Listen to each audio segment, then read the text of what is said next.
So we go back to His Holiness the Karmapa and listen to this teaching now.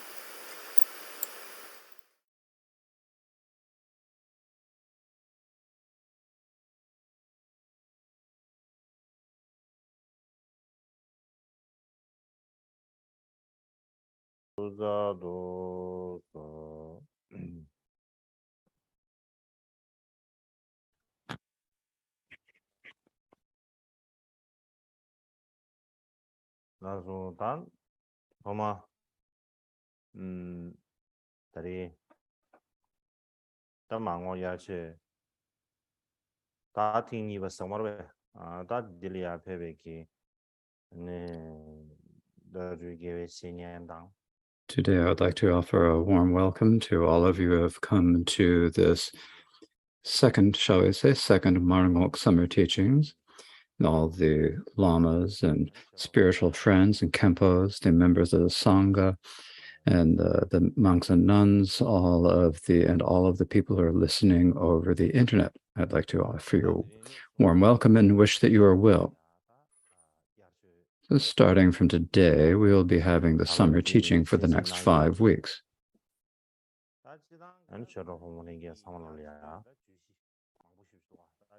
Now, generally last year, we covered many topics in our summer teaching. And so I thought it'd be a good idea to speak a little bit about the topics we covered last year in general, but there were so many different things that we covered. First, there was the spread of civilization within the Indian subcontinent, how the cultures were established, the appearance of the Vedic period in general, but there were so many different things that we covered. Was the spread of civilization, the view and philosophy in the non-Buddhist philosophies, such as in the Upanishads. And also we spoke about how the Buddha appeared in the world. I spoke a bit about how he turned the wheel of Dharma.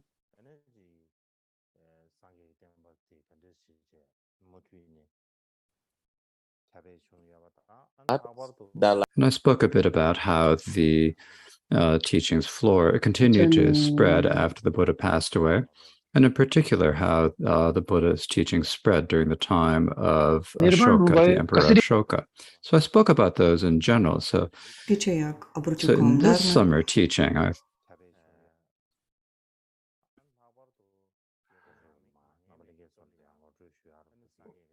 what I thought I would like to speak with all of you about is, first of all, maybe if I show it to you, it's easiest.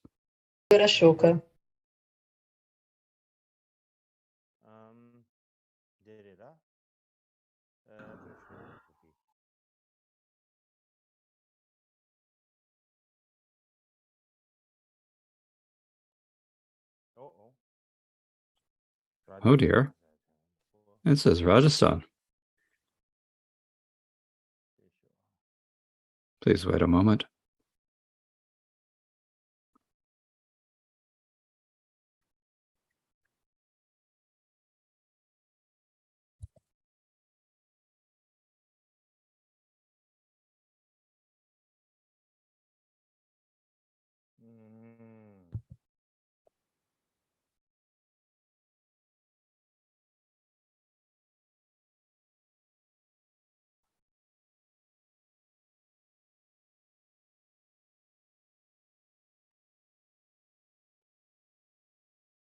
Alright, so His Holiness the Karmapa is having some technical problems, and I'm going to have a look at this,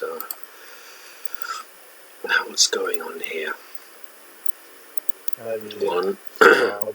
1, 2, 3, 4, 5, 6, 7, 8, 9, 10, 11, 12, 13,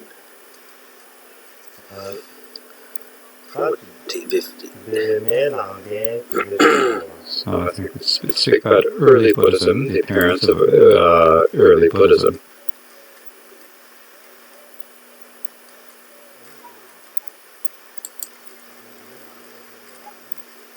And in terms of early Buddhism,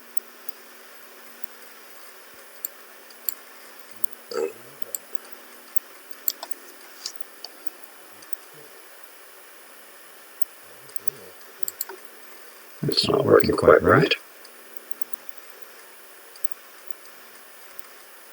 It's not doing what I want it to. Mm-hmm. I know the feeling. So why?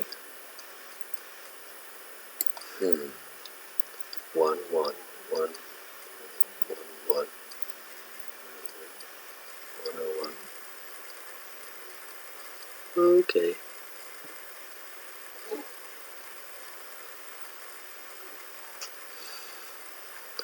One, 2, 3, 4, 5, 6, 7, 8, 9, 10.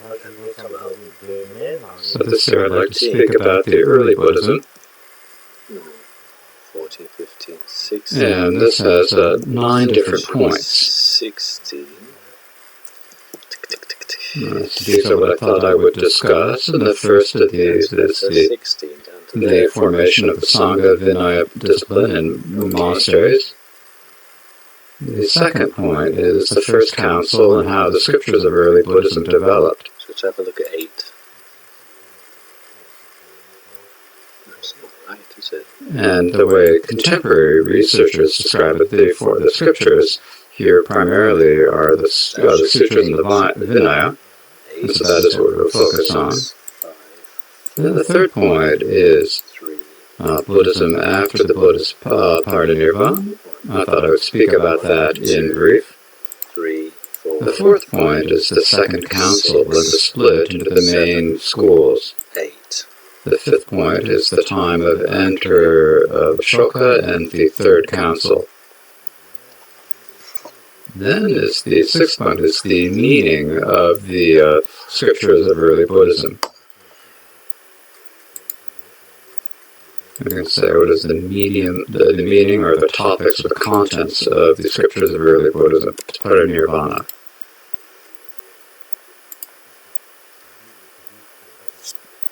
This is a discussion of when it was that the Buddha passed away. If we are able to determine this in terms of the Western calendar. There's a lot of dispute about this, and there are many different positions about this, so I thought I should speak about that topic separately. And if we have enough time, there's resizing all these topic, 3 bits. Which would be the time of Nikaya Buddhism, or the time of the 18 different schools of Buddhism. So I thought I might speak about that. And if beyond that we still have time, then I will speak about the spread of the Mahayana. But if I look at it now,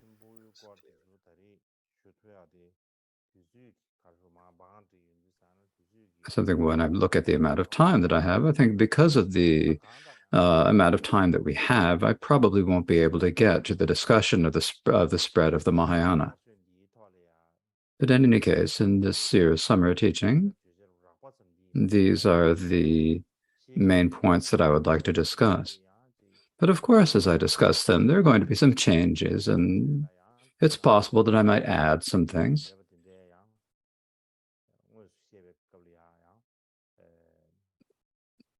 And also there are some things that when I actually get to speaking about them that I find that I'm unable to speak about. In any case, this is in general what I would like to speak about.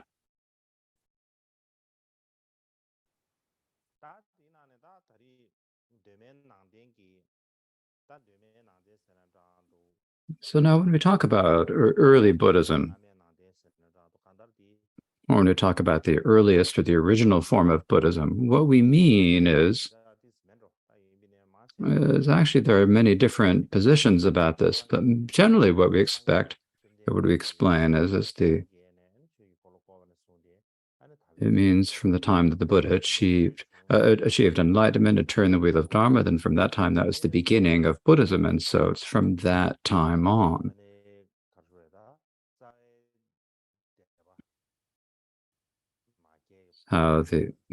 From that point until the 2 main schools developed. And so it's that period in between those positions that we can call either the early Buddhism or original Buddhism.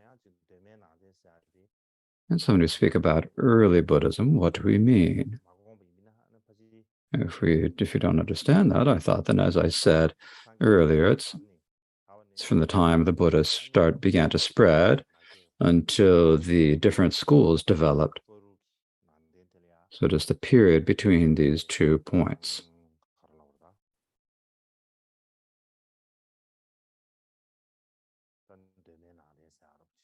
This is the period that we call early or original Buddhism. Now, within the original time of the spread of Buddhism, how did the Buddhist Sangha develop?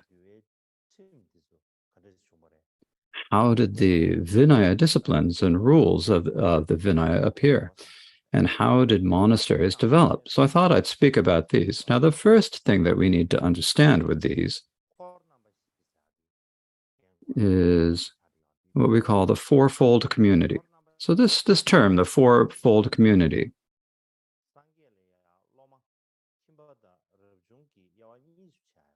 so when we talk about the fourfold community, what we mean is that there are 2 groups of the Buddha's students. There are the householders, the lay people, and then there are monastics, or these 2 groups.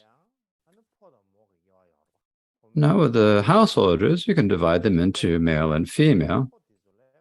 So if you talk about the householders, the faithful householders, they were called upasakas. So in both Pali and Sanskrit, it is called upasaka.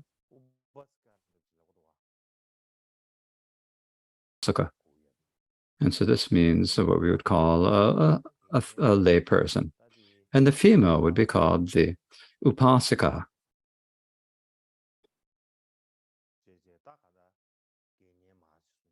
So this is what we call the female lay practitioner. And the meaning of this word upasaka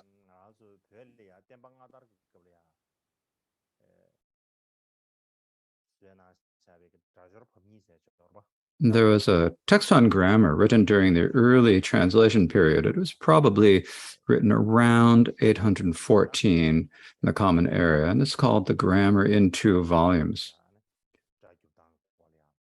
And this spoke about how to, it's a very important text about the translation from Sanskrit into Tibetan. And so this describes it when translating the word upasaka into Tibetan. It means that someone has taken the 5 precepts and so forth, is near to the result of art, hardships. They're called approaching virtue, or genyen in Tibetan. So this means someone who takes the 5 precepts, life precepts, and they are near on the path to arhatship, so they're given the name of approaching virtue, or genyen in Tibetan. There's a modern Japanese scholar called Hirakara Akira. And according to him, the meaning of the word upasaka means someone who is attending someone or serving someone. If you translate it directly without giving many explanation, but if you actually translate the word itself, then the meaning that it indicates is someone who attends to someone or who pays respect and service. So there's someone who serves or attends to someone. Who are they attending? Who are they serving? That's the question that comes up. And so who are they serving? Well, they are serving the monastics.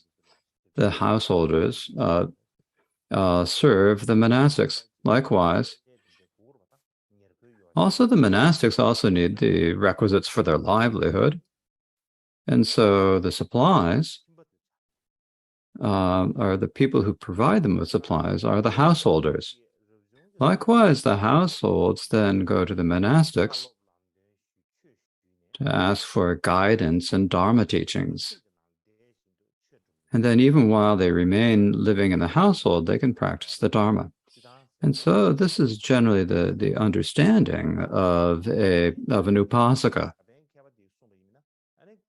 And according to the Japanese scholar, the point where they're given the name of Upasaka is when these faithful lay people go for refuge to the three jewels. So the moment that they ask for that, from the moment that they take refuge, then only then are they called by the names upasakas or lay practitioners. This is what this Japanese scholar had said. However, in our Tibetan tradition, in the Treasury of Abhidharma, in this regard,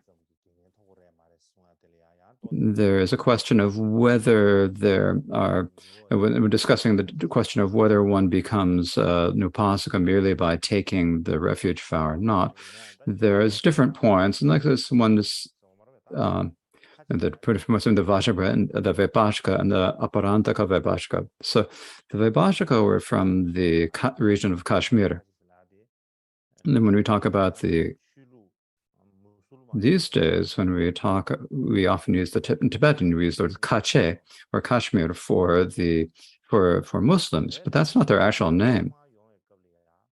When the Muslims first came to Tibet, the first Muslims who came to Tibet all came from Kashmir. And because they came from Kashmir, then when you ask them, they'd say, "Oh, we came from Kashmir." And so the Tibetans began to call them Kashmiris. But actually, Kashmir is the word Kache in Tibetan is the old Tibetan word for Kashmir. It's actually not an actually name for the religion of Islam. So that was a bit of a digression on my part. In any case, the Kashmiri Vaibhashika, or Great Exposition, were the Great Exposition people who lived in the Vajrapura. Then there were the Aparantaka Vaibhashika, were the people who lived in the areas of central Tibet, or central India, probably around Magadha. And those masters said that one would receive the name of an upasaka or approacher to virtue at the moment of taking the vows of going for refuge.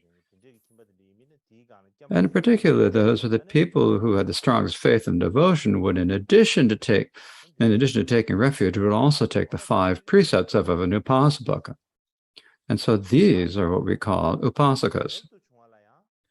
Now, with the monastics, there are also male and female. Now, of course, there are novices and so forth, many different points, but the main monastics are the bhikshus and bhikkshunis. And so for the males were then called the bhikshus. So in Sanskrit and Pali, they're called bhikshu or bhikkhu. And in Tibetan, this is translated as gelong. And then the females are called bhikshunis, which in Tibetan is gelongma. So when I talk about a bhikshu, the meaning of this is according to the Grammar 2 volumes, what it says is,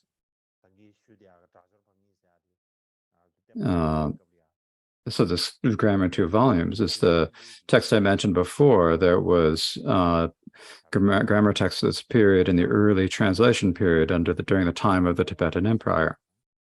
And what this says is that those who are motivated by and seek nirvana, who are fully ordained by the 4-part motion with a request, and who live on alms in accord with the Dharma, and are with accord with the Dharma, they're called bhikshus. So basically, this means people who are seeking to achieve nirvana, people who are fully ordained by the impressions of a 4-part motion of the request, and they live on alms, then they're called by the name bhikshu. So generally, when you speak out the word bhikshu, then there are many different types of bhikshus.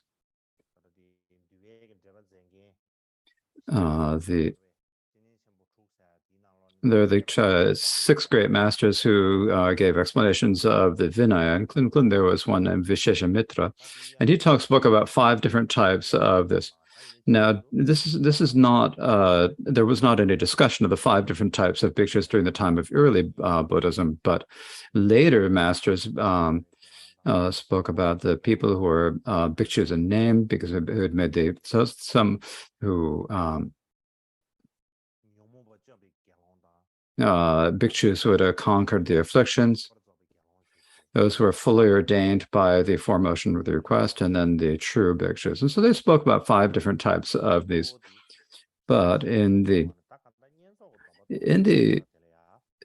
Grammar in 2 volumes, it primarily speaks about those who are fully ordained by the 4-point motion and the request. And so this is how we should understand. However, that Japanese scholar Hirakawa Akira, he says that the meaning of the word bhikshu is that if we translate it into English, it means a mendicant, someone who goes begging. That's what the word means, he says. Someone who goes like a beggar and goes, I'm begging for alms. So this is what we mean. But when we translate it into Tibetan, when you say into Tibetan, if you translate it as a beggar, then that's not a nice word. So you made a nicer name. You made it Gelong, someone who's requesting virtue. If you say just a beggar, then you'd think about like a wretch or a beggar. And that doesn't sound good. So they changed the name. So someone who is asking for requesting for virtue, they made a slightly nicer name. Now, the reason why they're called mendicants, why they're called bhikshus, is that bhikshus are dependent entirely on the offerings of the faithful members of the public for their livelihood. They didn't have any other facilities of their own. They didn't keep anything with themselves. And whatever they need in a day, the food and so forth, they'd have to go and beg for it in alms. And so they needed to live their lives by begging for alms. And for that reason, they're called mendicants or bhikshus. Now, from another perspective, another point is that they focus their mind single-pointedly on Dharma practice. So if you normally think that you need to work and earn some money and gather some wealth and so forth, then because of that, you have so many different things you're doing with your body, speech, and mind.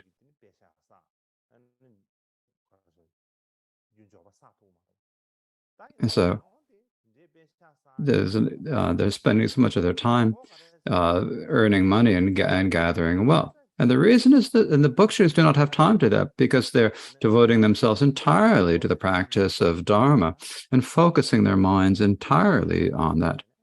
And so for this reason, they're also called mendicants.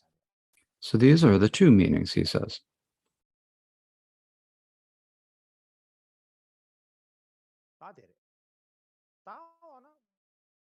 So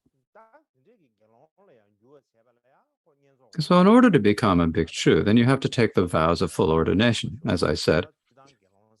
Now, when you think about a bhikshu, that means someone who has taken full ordination, and that's what we mean by the word bhikshu.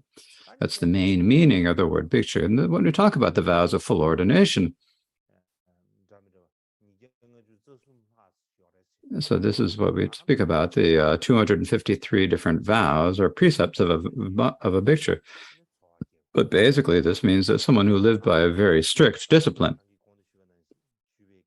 Now, so basically, as I said before, you have bhikshus and bhikkshunis. And these are considered the monastic students of the Buddha, and the upasakas and upasikas are the male and female lay practitioners. And these 4 together are called the fourfold community of Buddhism, or the 4 types of students. And so the fourfold community is that.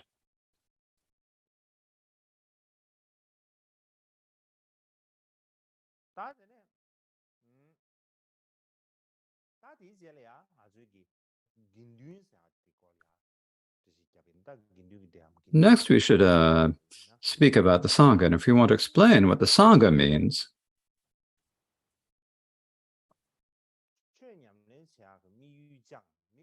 it means people who have its aim is to practice the Dharma.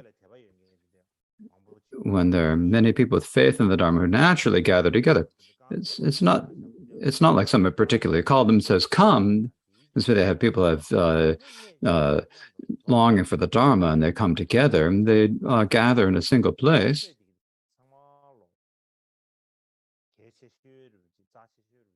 consider the teachings of the Buddha to be the most important.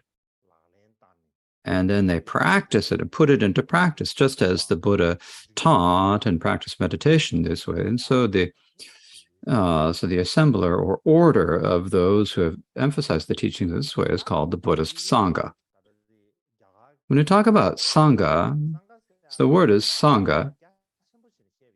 Now, if we take a very loose understanding of this, the word Sangha can mean to all of the fourfold community. The bhikshus, bhikshunis, the upasakas and the upasikas. So all four of the different types of the students can all be called, may be called by the name Sangha. However,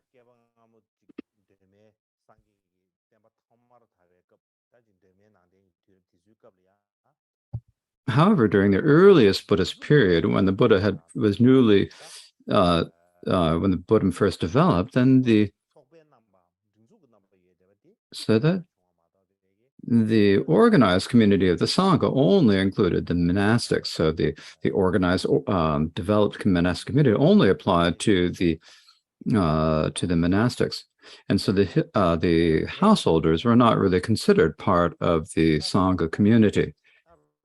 So it's basically only the monastics, and if you have a gathering of the male bhikshus, then that was called a bhikshu Sangha. So many bhikshus who gather together, that's called a Sangha. Now this word Sangha, now in Tibetan, we say that it's when there are four or more individual bhikshus gathered together, this is a bhikshu.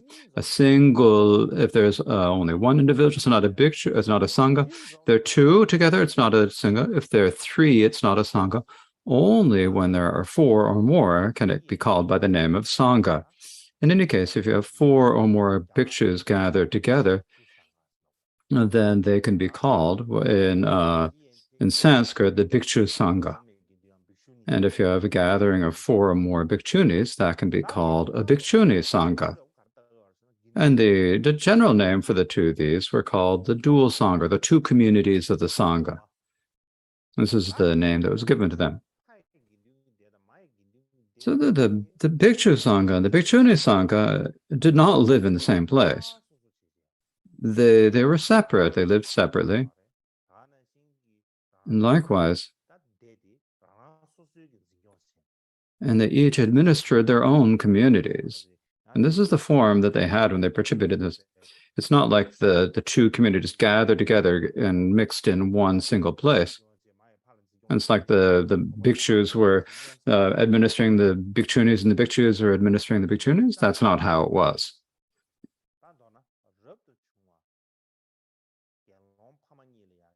Basically, what this means is that there's a custom was to call the monastic bhikshus and bhikshunis by the word Sangha, but the lay practitioners, the upasaka and the upasikas, were not generally called the Sangha.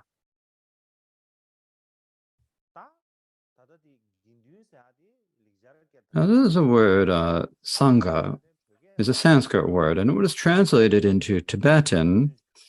It was translated as Gendun. And so this translation of Gendun is basically translating the meaning. In Chinese and Japanese, they use the word Sang. And so this word Sang comes from the Sanskrit word Sangha. And this can sometimes be referred to a single monastic. This does occur. In Tibetan, however, we speak about Gendunpas, or the Sangha members. If you want to, we call a single bhikshu a Sangha member, and that's how we understand it.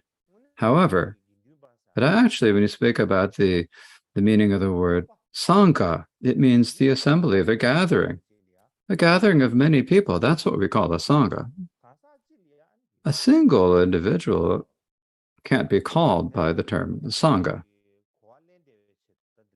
As a way for you to understand it, there is a commentary on the 100,000 line Prajamudra that's attributed to Nagarjuna. Now, this isn't in Tibetan, but it is preserved in and by the Chinese. So this is a commentary in the 100,000 line Prajnaparamita Sutra that is attributed to Nagarjuna. And what it says in this, and I'm not going to read the words literally, but it's saying, why is it called the Sangha? So why do you call the Sangha Sangha? The word meaning of the Sangha is an assembly or a gathering. It's like a group, to say it in English. It's like an assembly or a group. And if a gathering of many bhikshus in a single place is called a Sangha. It's like, for example, if you have the many trees, and if you have many trees together, what you call it is a forest. A place where there are a lot of trees, you call it a forest. But you don't call a single tree a forest. Similarly, likewise, if you take out each of the trees out of the forest, remove them each, then there's no forest anymore, right? Similarly,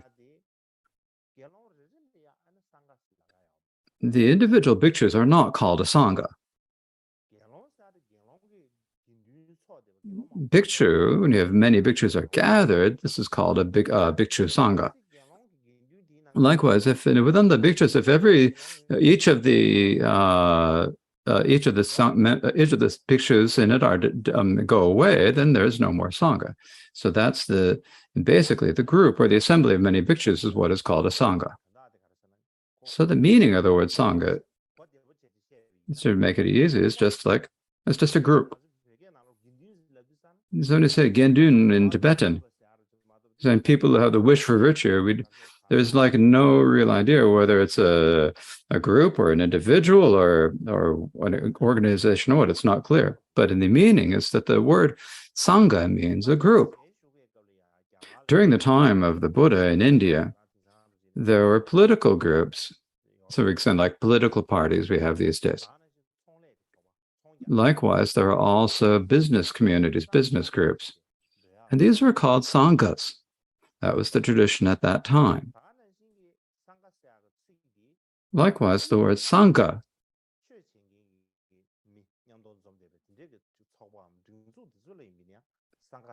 was also used for gathering the people who gathered for religious purposes, for religious assemblies, gatherings, or orders.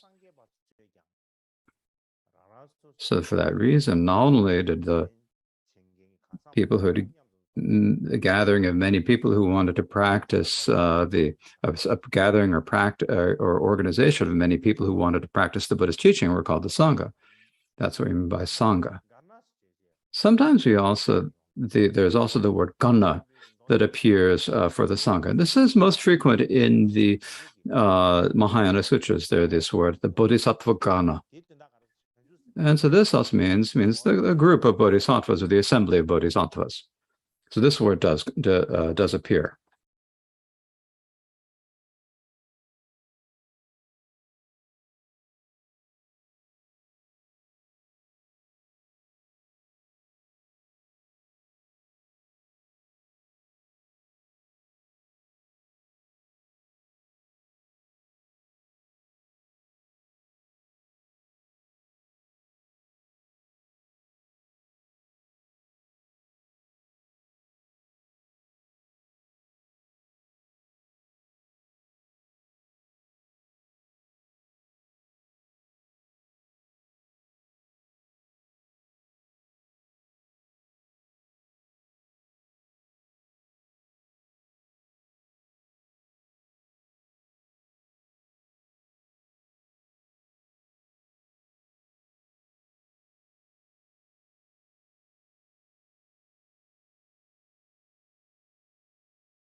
Okay, that's it for today.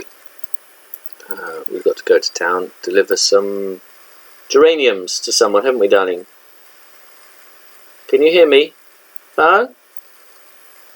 Oh, where's she gone? Oh, there you are. Are we going to town then? Yeah? Arrived.